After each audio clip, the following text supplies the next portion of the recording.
When it comes to filmmaking, it's important to identify who we are as storytellers and what's our purpose. It's a statement that can help link together all of our projects, and it'll give us a starting point when we're starting to sift ideas and stories.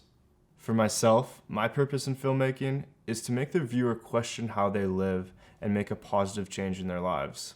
By telling other people's stories, and sometimes my own stories, I aim to make films where the viewer can relate to the main character, see the growth that they've gone through, and relate it to their own lives. I do this by always including some sort of struggle or hardship, and by the end of the film, there has to be a key takeaway that the viewer can take into their own life. For example, the portrait film that you saw of me at the beginning of the workshop, by the end of that, I hope that you felt inspired to capture your own life on film so the moments and people around you could live forever.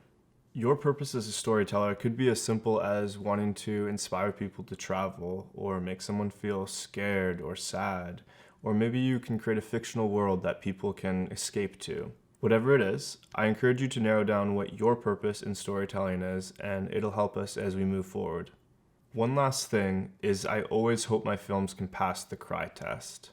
What we're here to do as filmmakers is to create deep emotion or feeling within people. So, for me, that means crying. Crying doesn't always have to be sad. Sometimes it can be tears of joy or laughter, and sometimes sad and remorse on the other end. But if I've done my job correctly as a filmmaker, I hope that all my films can at least make one person cry, even if it's just my mom. Our purpose statement as storytellers can be changed over time, but it's important to be pointing towards something, especially as we narrow down the stories that we're aiming to tell.